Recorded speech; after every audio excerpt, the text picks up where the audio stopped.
Dear students, once again welcome back to online session.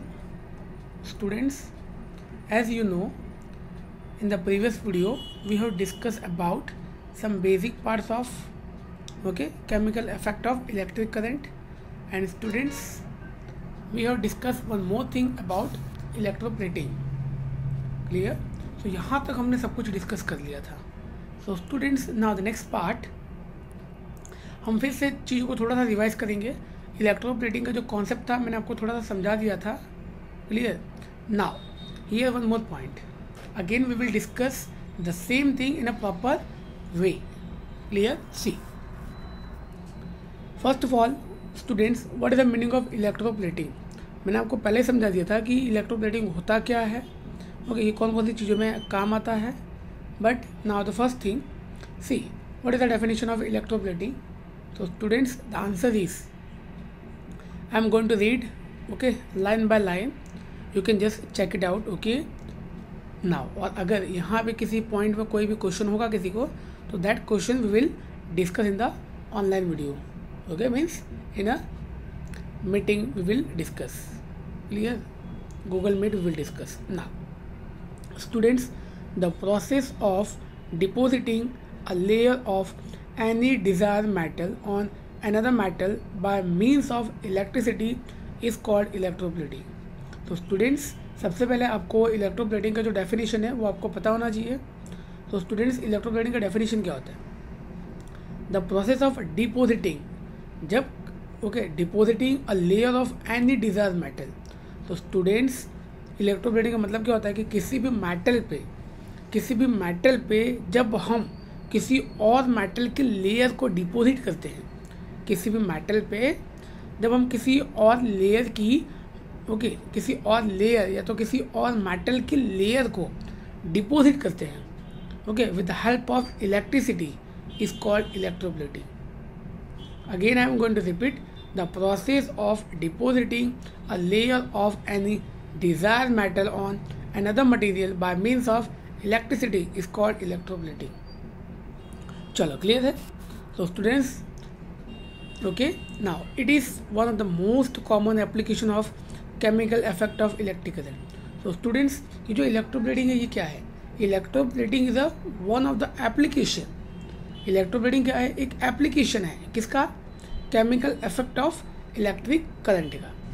चलो, clear? Now so electroplating is a very useful process. It is widely used in industries for coating metal object with a thin layer of a different metal. So students, electroplating क्या है? It is a very good method और it is a very useful process. Clear? जिसका हम लोग काफ़ी जो industries है वहाँ पे हम इसका यूज़ करते हैं. और स्टूडेंट किस में यूज़ करते हैं? For coating metal. किसी भी मेटल को हम कोटिंग करते हैं. Coating means layer, a thin layer of different metal. मतलब किसी और मेटल पे कोई भी पर्टिकुलर मेटल की जो एक लेयर होगी हम उसको डिपॉजिट करेंगे. Clear? Now the layer of metal deposited has some desired property. और students, the metal deposited has to जो मेटल हम वहाँ पे डिपॉजिट करेंगे, that metal should have a very desired property which the metal of the object lack. For example, chromium plating is done on many objects such as car parts, bath tapes, kitchen gas burner, bicycle handlebars, wheel rim and many other. So students, see, अब यहाँ पे हमें chromium का example दिया हुआ है. Chromium plating आपने देखा होगा. आपने देखा होगा कि जब हम किचन में किचन का कोई भी सामान जब हम नया परचेज़ करते हैं तो आपने देखा होगा स्टूडेंट, वो बहुत शाइनिंग करता है. और जब हम कोई नई साइकिल परचेज़ करते हैं तो वो भी काफ़ी शाइनिंग करती है. और कार के कुछ पार्ट्स व्हीकल के कुछ पार्ट्स तो वो भी बहुत शाइनिंग करते हैं. तो स्टूडेंट्स, ये सब क्यों? बिकॉज यहाँ पे हमने क्या किया है, किसी भी पर्टिकुलर मेटल पे हमने किसी और मेटल के लेयर को डिपॉजिट किया हुआ है. क्लियर? ना तो स्टूडेंट्स, ये इलेक्ट्रोप्लेटिंग का जो एग्जांपल है वो कहाँ कहाँ यूज़ होता है? Car parts, bath taps, kitchen gas burner, bicycle handle bar, wheel rims, okay, this are the application, हम लोग यहाँ पर उसका यूज़ करते हैं। Clear now. तो स्टूडेंट्स अब इसका हम यूज़ क्यों करते हैं, तो आप यहाँ देखो, chromium has a shiny appearance, it does not corrode. सबसे बड़ी बात क्या है स्टूडेंट्स, हम इसका यूज़ क्यों करते हैं, because chromium has a shiny appearance.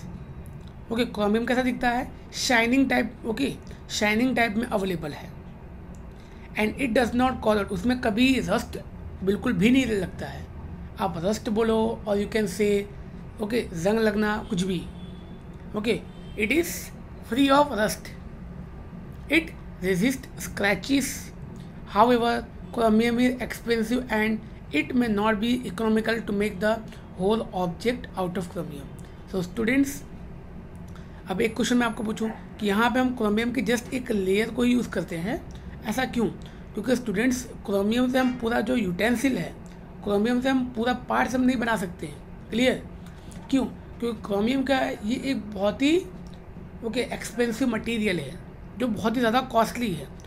तो कॉस्टली इतनी ज़्यादा है कि हम उससे पूरा जो ऑब्जेक्ट है वो पूरा नहीं बना सकते हैं। तो हम क्या करते हैं, शाइनिंग प्रोवाइड करने के लिए हम उसके ऊपर जस्ट क्रोमियम की एक लेयर डिपॉजिट करते हैं। चलो समझ में आ गया ना? Okay, so the object is made from a cheaper metal and only a coating of chromium over it is deposited. अब स्टूडेंट, जैसे कि मैंने आपको बताया, कोई भी मटेरियल ओके वो किससे, वो किसी भी एक चीप मेटल से बना हुआ होता है, और उसको शाइनिंग प्रोवाइड करने के लिए या तो उसको और अच्छा करने के लिए हम उसके ऊपर एक क्रोमियम की कोटिंग प्रोवाइड करते हैं। क्लियर? जिससे कि चीज़ें बहुत अच्छी दिखने लग जाती है ना स्टूडेंट्स। वन मोर थिंग जो कि मैंने आपको पहले बताया था, ओके, ज्वेलरी। ओके, आज nowadays there are many different types of jewelleries are available, okay, with the same method. Okay, उन्होंने कुछ ज्वेलरी आपने देखा होगा वो बहुत शाइनिंग करती है, तो they have prepared the things in a same manner. Okay, now jewellery makers electroplate silver and gold. So students, अब यहाँ पर अगर हम बात करें, ज्वेलरी मेकर्स जो ज्वेलरी बनाते हैं वो लोग भी सेम मेथड यूज़ करते हैं, but okay, instead of chromium what they are using silver and gold. अब वो क्या करते हैं स्टूडेंट्स, सिल्वर और गोल्ड यूज़ करते हैं किसकी जगह पे, क्रोमियम की जगह पे।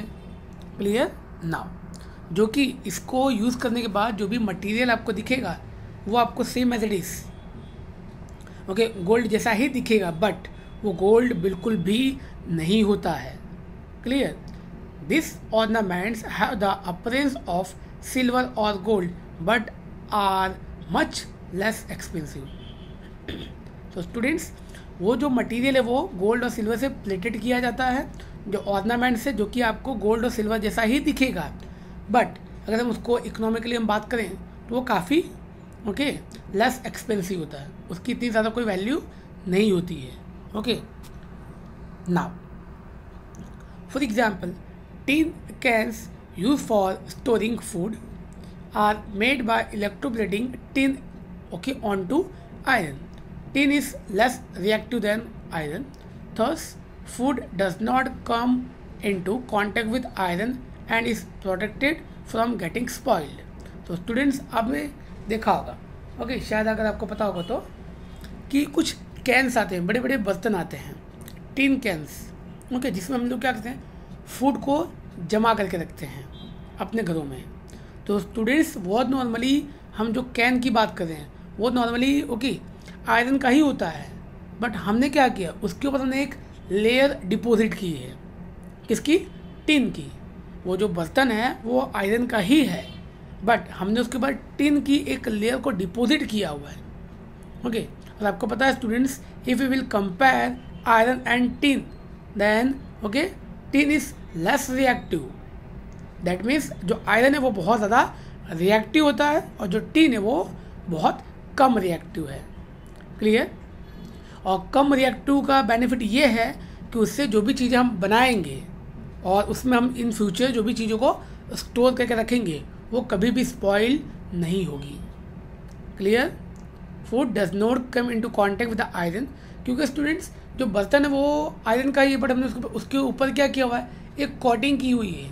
तो होगा क्या कि जो भी चीज़ों को हम बर्तन के अंदर रखेंगे वो किसके कांटेक्ट में आएगा, वो डायरेक्टली कांटेक्ट में आएगा किसके, टिन के, आयरन के कांटेक्ट में नहीं आएगा। तो यहाँ पे जो फूड है वो स्पॉइल नहीं होगा। Clear now. So students, one more thing, iron is used in bridges and automobiles to provide strength. अब स्टूडेंट्स, आपने देखा होगा कि आयरन की बहुत सारी चीज़ें बनी हुई होती हैं, क्योंकि आयरन की बहुत सारी चीज़ें बनती हैं और हम लोग किसी भी चीज़ को बनाने के लिए आयरन का यूज़ बहुत ज़्यादा करते हैं। वाई? बिकॉज आयरन एक ऐसा मटेरियल है जो कि बहुत ज़्यादा स्ट्रॉन्ग होता है। क्लियर। अब बट स्टूडेंट्स, आयरन बहुत ज़्यादा स्ट्रॉन्ग होता है, तो मैं आपको बताऊं, जितने भी ब्रिज, ओके, ब्रिजेस, दैन सम ऑटोमोबाइल्स, ओके, जितने भी व्हीकल्स हम वहाँ पे यूज़ करते हैं किसका, आयरन का ही यूज़ करते हैं स्टूडेंट्स। बट आयरन क्या है, एक ऐसा मेटल है जो कि किसी भी चीज़ के साथ बहुत फास्ट रिएक्ट हो जाता है। तो स्टूडेंट्स, अगर रिएक्ट हो जाएगा तो उसमें रस्ट लगने के चांसेस बहुत ज़्यादा हो जाएंगे। तो हम क्या करते हैं स्टूडेंट्स, हम उसको रस्ट से बचाने के लिए हम उसके ऊपर कोटिंग करते हैं।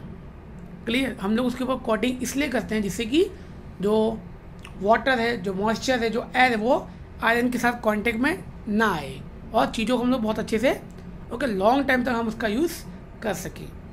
क्लियर ना। सो स्टूडेंट्स, क्योंकि अगर स्टूडेंट्स हम लोग वहाँ पे कोटिंग नहीं करेंगे तो होगा क्या कि ये जो ब्रिज है, ओके, वो बहुत जल्दी टूट जाएगा, क्योंकि वो क्या हो जाएगा, वो रस्ट, ओके, रस्टिंग उसमें हो जाएगी, और अगर रस्टिंग हो जाएगी तो वो ज़्यादा टाइम तक हम उसका यूज़ नहीं कर सकेंगे। क्लियर। चलो, नाउ द नेक्स्ट पार्ट।